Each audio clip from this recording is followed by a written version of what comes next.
Kia ora tātou. Welcome everybody to our extraordinary meeting for Ōtorohanga District Council today, the 23rd of July.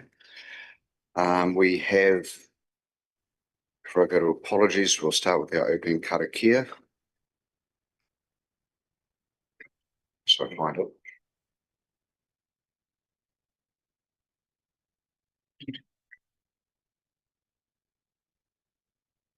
Everybody's ready? Mā te whakapono, mā te tū manako, mā te titiro, mā te whakarongo, mā te mahitahi, mā te marawandui, mā te araha, ka te e tātou. Thank you.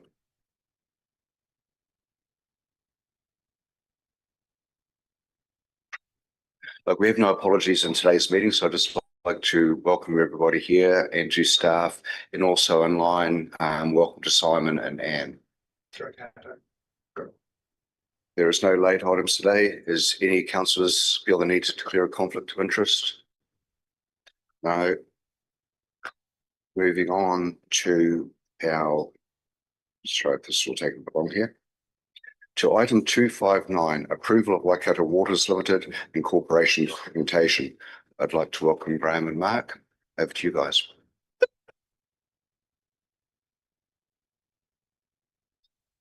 Yeah, thank you, Your Worship.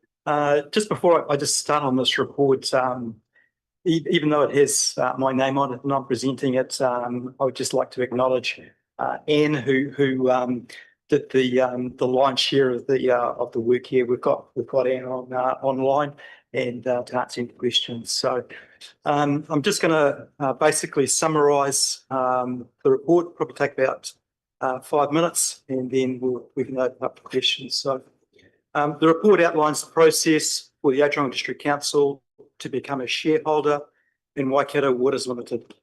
It seeks council approval to sign the company constitution and shareholders agreement. This is the big decision, as you are committing to joining Waikato Waters Limited, and once made, this commitment is difficult to unwind. This formalises ODC's commitment to joining Waikato Waters Limited following Council's decision in June 2025 to adopt the Waikato Water Done Well model as the preferred approach for water services delivery. By becoming a shareholder, ODC gains rights to appoint representatives to the shareholders forum and participate in decision-making, but also assumes responsibilities, including transitioning to a stage 2 shareholder and completing asset transfers by the agreed date.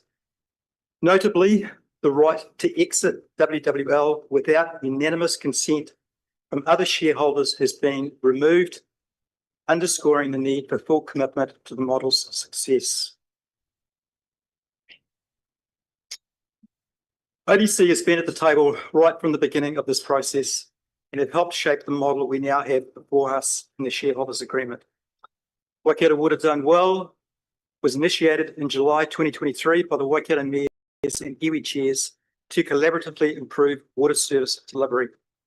The model was co-designed by council chief executives and formalised in heads of agreement signed by 7 councils, including ODC, in December of 2024. The heads of agreement established a vision centred Te Mana o Te Wai, Te Mana o Te Tangata, healthy water, healthy people, and set strategic objectives such as financial sustainability, workforce leadership, customer focus, local influence, and environmental health. Each council conducted due diligence and community consultation, with ODC consulting from April to May 2025 and approving Waikato Water Done Well as its preferred model in June 2025. Waikato Water Limited will operate as a council-controlled organisation, a CCO, with shares held by participating councils. The key incorporation documents include the company's constitution, a public document registered with the Companies Office, the shareholders agreement, a contract defining council's rights, responsibilities, and collective governance. The transfer agreement to be finalised by February 2027 by ODC and Waikato Water Limited documents the transfer of our asset and services to Waikato Water Limited. Other councils will have completed this process earlier. 6 councils have already approved these documents, and we will need to follow suit who wish to participate in the initial shareholders representative forum meeting scheduled for July 28, 2025, which is on Monday. Just some points for council to note. One, ODC undertook extensive consultation with its community to ensure informed decision-making. The model recognises the cultural significance of water for Maori, maintaining existing relationships and integrating Te Ao Maori and Tikanga Maori perspectives into the company's operation and strategy. While the Waikato Water Done Well model is new and based on assumptions, it is informed by national and international examples of aggregated water service delivery. Financial modelling suggests that regional collaborative approach may achieve more affordable outcomes than councils acting alone. Legal advice confirms that exiting Waikato Water Limited post-incorporation requires unanimous shareholder agreement and may incur costs, thereby reinforcing the need for commitment. Financial analysis shows Waikato Water Done Well offers long-term advantages in expenditure and debt management compared to the enhanced supply model, though a worst-case scenario presents some risks. By approving the incorporation documents, ODC commits to asset transfers and becoming a Stage 2 shareholder in July 1, 2027. Delaying or exiting later would likely incur substantial costs and reduce influence over Waikato Water Limited's establishment. And finally, Waikato Water Done Well represents the largest regional collaboration in New Zealand to address water service delivery under new legislation. Recognised by the Minister of Local Government, it offers resilience, financial flexibility, workforce benefits, and a stronger regional voice aligned with catchment-based water management principles. ODC faces two options.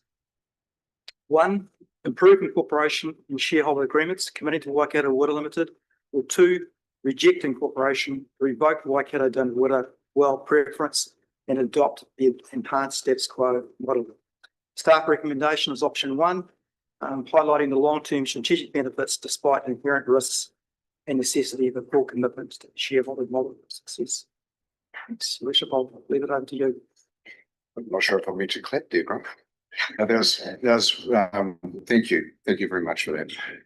Before I open up the floor, I'm just going to read out the resolution, and I've got an amendment which I want to put in here and acknowledge what's gone on. So that Ōtorohanga District Council, A, notes that as part of implementing the Waikato Water Done Well decision, Waikato Waters Limited is required to be incorporated as a limited liability company, with council being one of the shareholding councils. B, approves, one, the incorporation of Waikato Waters Limited, with Ōtorohanga District Council being one of the shareholders of that company, and two, the shareholders' agreement and constitution for Waikato Waters Limited as attached respectively as appendices 2 and 3 to this report, the incorporation documents.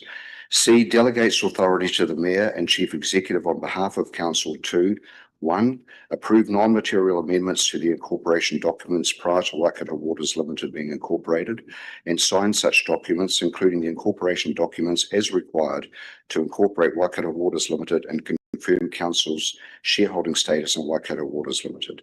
Two, approve any amendments to the incorporation documents after Waikato Waters Limited incorporation, if necessary to reflect the final form of and ensure compliance with the Local Government Water Services Act 2025 when enacted, and to sign and execute such documents as required to give effect to such amendments. D, notes that the shareholders' agreement provides for the establishment of the shareholders' representative forum, which has authority to make decisions on behalf of the applicable shareholding councils in relation to Waikato Waters Limited, as set out in more detail in the incorporation documents. E, appoints, one, the Mayor as Council's representative to the shareholders' representative forum, and two, the Deputy Mayor as Council alternate representative on the SRF. And F, delegates to the Mayor, or in the Mayor's absence, the Deputy Mayor, full authority to make decisions on behalf of Ōtorohanga District Council as at meetings of the SRF, subject to such decisions being within scope of and in compliance with the functions and authority of the SRF as set out in the incorporation documents. Now, like to add one addition to that, which is Part G, which you don't have in front of you, acknowledges that the final stakeholders agreement presented does not contain a clause as proposed by resolutions C395 Part B2, transitioning to become a stage 2 shareholder for the delivery of water supply and wastewater services in 2027-28 on the proviso that the district is no worse off financially and operationally under Waikato Water's done well than it would be under the enhanced status quo model. Before I open up the floor, before we vote on this, I'd like to move this resolution. Do I have a seconder? Seconded Councillor Williams. Now I'll open up the floor to discussion on the resolution.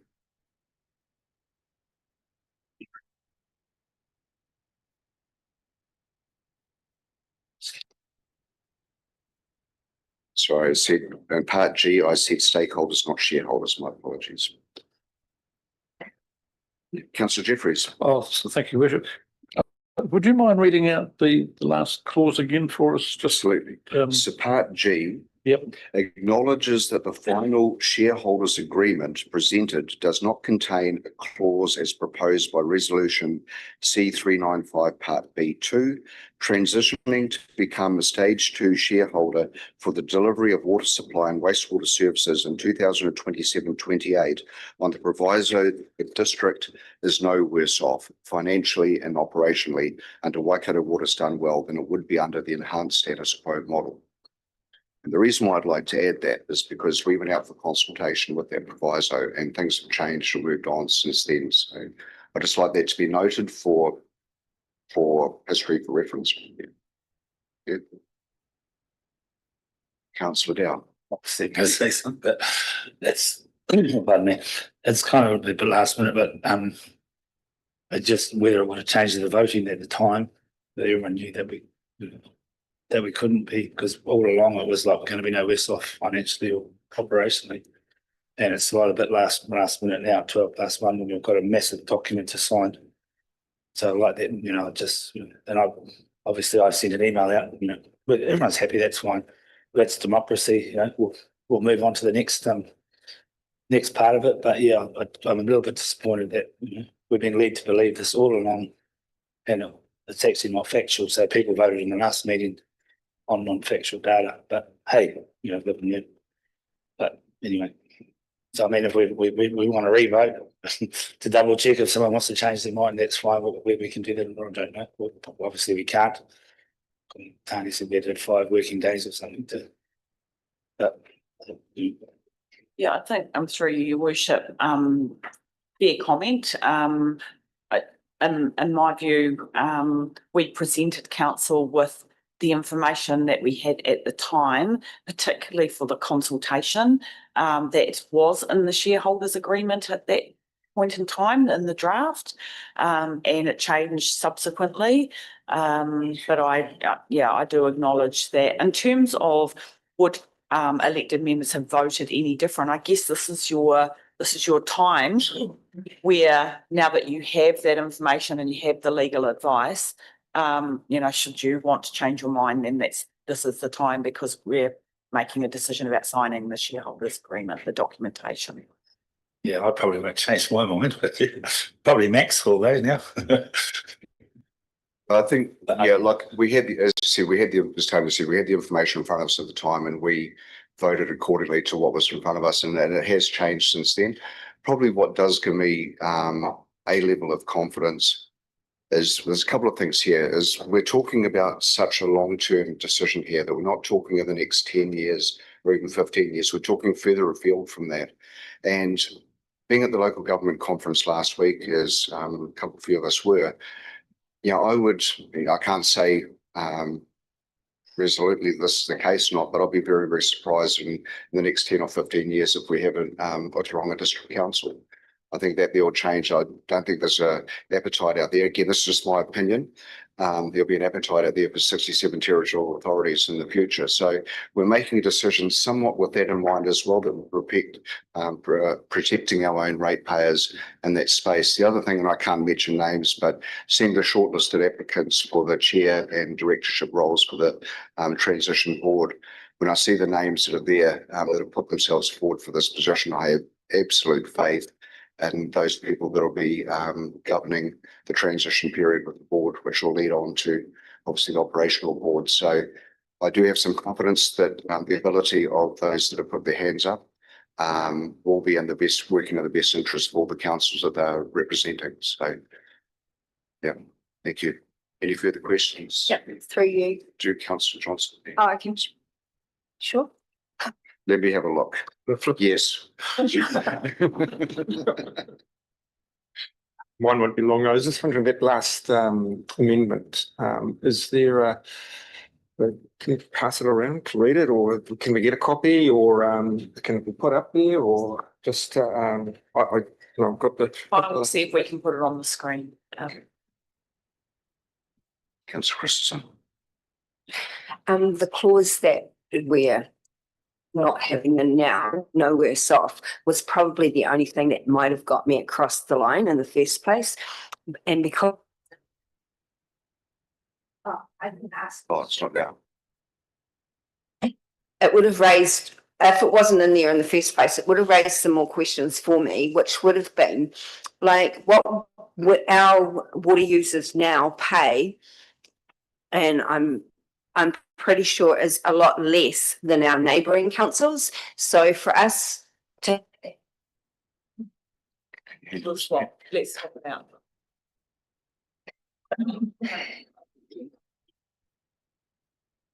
yeah, so if that hadn't have been in that recommendation in the first place, I would have asked questions, you know, so our community, there's no way they're going to be better off because it's going to be across the board at some stage.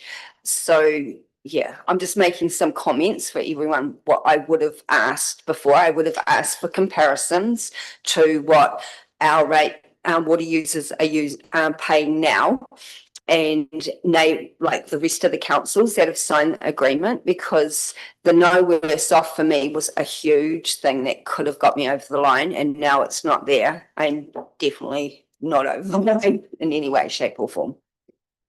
Thank you. Yes, Councillor Prendergast. Thank you, Your Worship. And are we just talking about the amendment at the moment? No, You're speaking to the whole resolution. okay. The resolution, sorry, so we can't ask general questions about it. Yeah, go for it. Absolutely. Okay. On page 28, regarding and the transfers of shares, the way I read this is that other entities may at some stage be able to have shares. And when we say other entities, are we talking about councils that might come on late? Yes. So we're not talking about any other. No. Thank you for that. And my second question was, with the statement of expectations, I assume that for now there will be one statement of expectations prepared for the new board to work through in setting up the company. After the company is operational, will there be an annual statement of expectations from the shareholder group?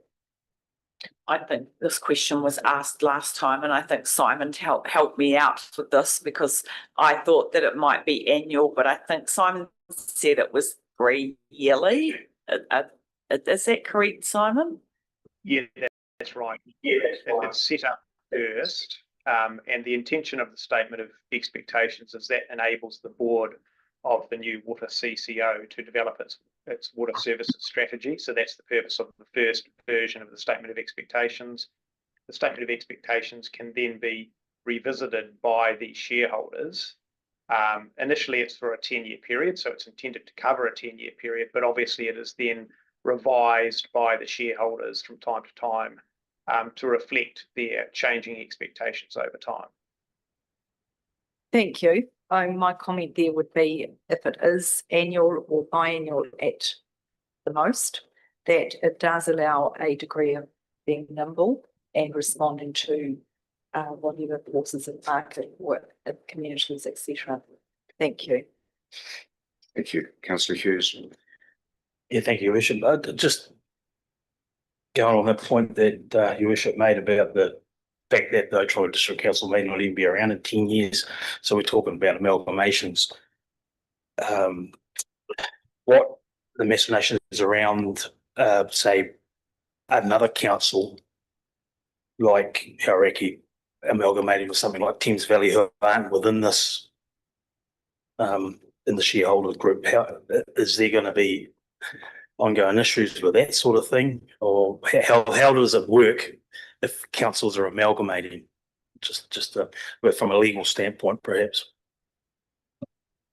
There are clauses in there, but Yes. Simon might be able to get Yeah. his hands on them before I do. That's good. Yeah, I was going to say this clause there. There are So clauses quote that them. envisage Yeah.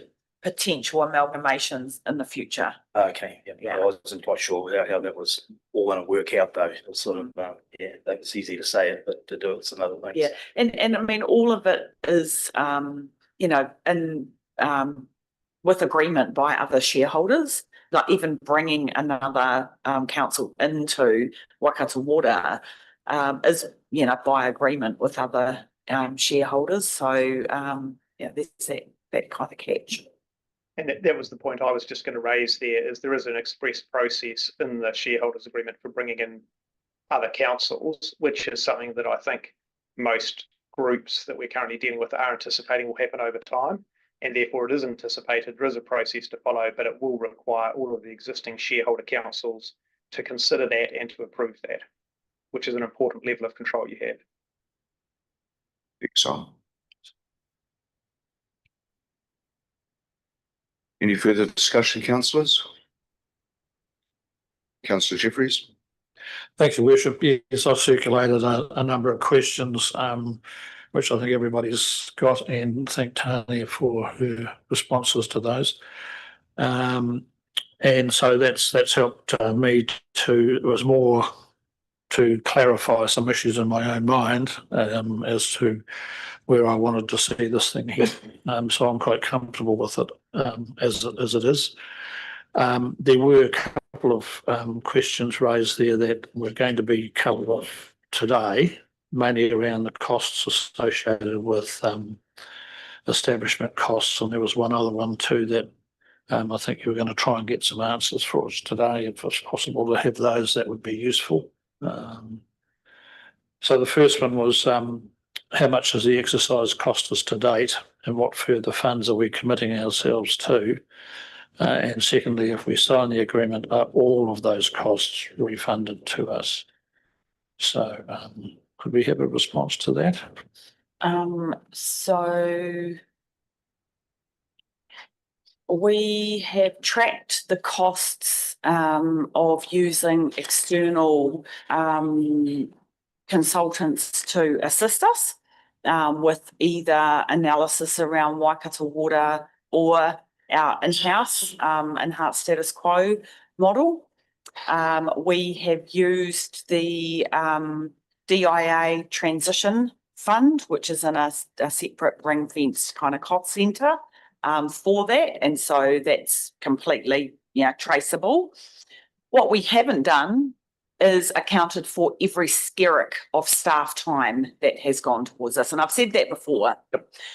However, post decision, whatever way that goes, we will start accounting for time going forward, because at a meeting next week, the chief executives will agree to a way of accounting for all the work that gets done from day 0 to day 1 to set the company up.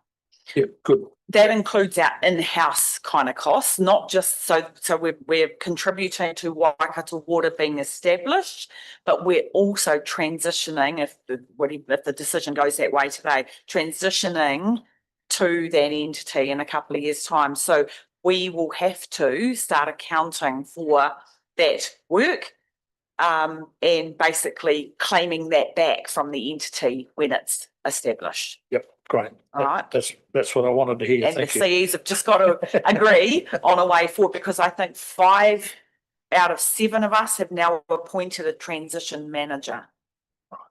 You know, and that needs to be paid for somehow. So yeah, that those costs, but also our own internal costs are going to have to be quantified. Great. Thank you for that. The other one was around the transfer of the debt. And it was just, I know I've asked this question before, but I just want to ask it again, the debt that includes, and correct me if I'm wrong, Graham or Brendan, that includes internal loans, deficits and depreciation and operating reserves, and any other actual and accrued amounts associated with water services, for example, work in progress. Can you comment on that? Yes, so it includes our internal loans, it includes any deficits that we have. This is offset by any depreciation reserves that we have, so that will offset because it's net debt as opposed to gross. Work in progress, I guess, it depends how we're funding it. If it's work in progress funded, I suppose either way it will, because if it's funded from depreciation reserves, it'll reduce the depreciation reserve. If it's funded from loans, it'll increase the debt. So either way it will be included, yes. Okay. Thank you. And the only other question, you don't have to answer this one today because it's more of an accounting issue, but I'm really interested to know the actual transactions that are going to take place, how it affects our balance sheet, and whether we're going to have notes to the accounts for contingent liabilities and the like. But we can have that discussion on another day. Yeah. Your worship, I've been right through this, tried to go right through it with a fine tooth comb, and I've been back through documents that go right back to March, April, and just refreshed myself on a number of issues. And I have to say that I'm pretty relaxed about voting for this now. I appreciate that there are risks associated with both options and a matter of how you balance those. But in the longer term, I can see some benefit deriving from what has been proposed here. So I'm happy to support it.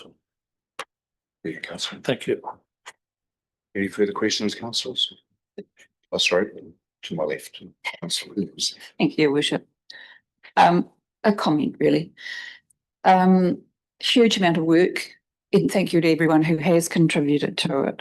I think we need to view our opportunity here as similar. It's not too dissimilar to what we're sitting around this table doing now. We all accept the contribution for everyone around the table, and we're not one of us sitting there thinking, well, you've only got 4% and you've only got 6%, but I'll listen to what you're saying because you've got more.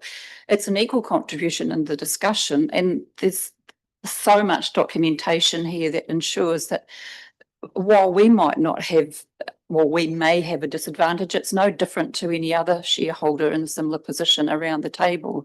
I think we need to work in good faith, and remember that good faith is a well-documented statement in the New Zealand Companies Act and other legislation. Everyone working in good faith, it's not something that people are saying but not going to back up with actions, because there's certainly documentation behind it and to keep everyone honest. And remembering that the work is only just, there's been a lot of work going on now, but the work still carries on for those who are representing us at the shareholder representative and any other stage that we're working through in our staff continuing as well. Everyone, we can't make the decision and then expect that, and then live with the results if we don't continue participating and speaking for our community. Thank you, Councillor. Councillor Dowd and Councillor Tamaki. I just have a few questions, and obviously I'll circulate them all. Points. On page 64, this 20% extra contingency plan, that really disturbs me that from day one they've wanting to build that in, like a $16.5 million budget, and they still want another, the right to draw another 20%. I think it doesn't sit with me. If that came into my business, I'd put a line through that and say, no, that's your budget. You stick with it. And I mean, that might be why people are talking about rates capping. Yeah. So through you, Worship, so the contingency will only be used with the approval of the shareholders representative forum? Yeah, but the fact they even put in this. Jeepers, we're working with contingency. This is $1 billion business. I understand that. So yeah, but still, it's only with the board's approval. Yeah, still disturbs me that you would have that in there. And the other one was page 69 about the stormwater. It seems to me like reading that, they could just charge whatever they like. But there needs a bit more work done on that. So that's kind of something I would pull out of that. If you're working with professional directors and again with the shareholders representative forum, and again, if the fees are ridiculous or out of the park, then the shareholders representative forum can get rid of the board. So yeah. Well, we can't quite exit that easily, can we? Through you, Worship, we're keeping stormwater services in-house. Yeah, but Waikato Waters can charge us whatever for it, because if our stormwater goes into their wastewater, they can. If we choose to use it, Well, where we're going to put our stormwater, like. So I'm not, I thought it's for the contracting of the services, you could use the entity to provide that service, or you could go outside of that entity if the prices were too high. Yeah, but the thing is, the whole system I understand is there's some stormwater goes into the wastewater at the moment, so. How are they going to quantify that? Yeah. The only stormwater that would enter the wastewater system would be infiltration, which is, that's asset management. So we won't get charged for the stormwater that's entering the sewer. Through that's what it says. How come we had a problem the other day when it rained, like with the wastewater moment? So a lot of that was to do with the rain falling on the ponds. Yeah. So we didn't have the buffer that we needed to accommodate those 3 successful storm events. So although we do get stormwater infiltration into our pipes, which comes through the ground, the issue we were continuing with then is the actual rain falling on the ponds. So it was a bit of a double issue. Yeah. I'm not. Yeah. But you can't separate off stormwater infiltration into a wastewater network and then try and charge someone for that, because it just all flows through as liquid. But that's what they're going to do. They're going to charge. Well, that's what it says. There is I just think that needs more scoping, the stormwater services, as to. Yeah, you're referring to page 69 of the shareholders agreement. Yeah. Okay, I'll have a quick read of what and see if I can understand what you Unless I'm understanding it wrong, but yeah. While you're reading that, Mark, I had a different read on it. Councillor Tamaki. I just for me, I think it's a little bit more about working out the percentages that we actually hold. And I think we always look, because we're the smallest at the deficit, that we are the smallest, but it gives us some room to wriggle. It gives us some room to make relationships. And even if we look at the resolutions on how we vote, how we can better prepare ourselves, the special resolution by number, and then we've got a special resolution by vote, which is a 75%. If we broker some better relationships with those smaller councils, those bigger councils, as they say, won't get over the line without our contribution. If we look at it special majority resolution by, 2 shareholders that disagree, they still have to have a 75%. It's, for me, it still allows us to be influential in the spaces we need to be influential in. If we always look at ourselves as a deficit and those wording around no better off, we can make those statements by making sure when we vote that we have the backing of each other, especially our smaller councils that don't have a big weightage and shareholding weightage. We can actually sway the vote. And I'm not saying sway the vote, but we can actually get our point across in terms of financially being better or worse off. So I just wanted to make that statement. That's what I'm standing on, and my superpower will be that I will be trying really hard to make those relationships work, so that we can be influential in this space, and having the courage to look past. And I get what you're saying, Rodney. Like, I understand that you've got these big numbers of money targeted in these spaces, but I think if we are clever, our superpowers is that we are agile. We can move within this big machine. And I just wanted to. I think you, Councillor. Mark, any thoughts? Yeah, so it's the ability to provide services to manage stormwater on behalf of council. So although the Waikato waters will be focused on water and wastewater, they've provided a facility or a mechanism in there to say we will manage your stormwater as well on a service level agreement back to council. So that would be a discussion that could take place between all of the councils. Do you want to receive that service from Waikato Water or not? We're currently looking at keeping that service in-house, but we would definitely be entertaining whatever proposal they might put in front of us, because it may be a better option in the future. Until we know what that looks like and what those costs look like, we have to keep our sort of options open. So it's about the functional ability, because obviously the staff we have currently manage wastewater, water and stormwater.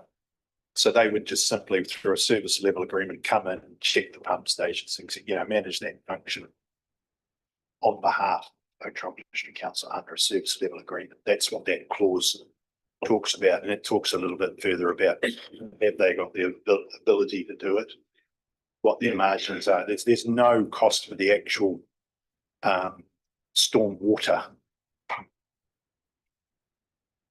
Does that make sort of clarify? That's pretty much how I read it. That's why I thought you'd take it out and that would be something later on. That wouldn't be in the actual service. Like, I'm not sure what every council's doing, but I Yeah. understand that some councils will be Yes. taking this So opportunity. some of them are transferring stormwater as Yeah. well immediately. And so we needed to provide for it in the shareholders agreement, should councils wish to take that up.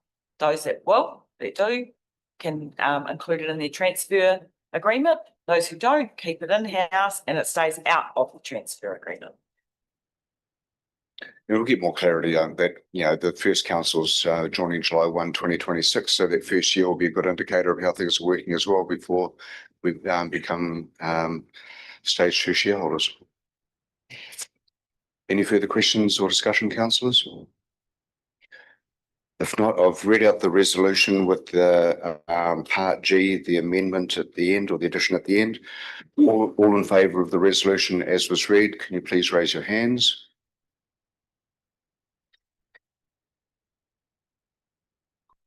Against? Carried. And I'd imagine you want that noted that you have voted against. Thank you. Thank you, councillors. Again, to everybody in the room, Simon and Anne, thank you so much. To the staff who have put so much work into this stage, thank you for everything you've done to this point, because it's been huge. Thank you for asking the hard, challenging questions right the way through, because this is not an easy decision, and it's a decision that we're making for many years ahead. So again, thanks for the contribution from everybody. So if we can now move to the closing karakia. Mā te whakapono, mā te tūmanako, mā te tatiro, mā te whakarongo, mā te mahitahi, mā te marawanui, mā te araha, ka tae e tātou. And I declare the meeting closed. Thank you very much.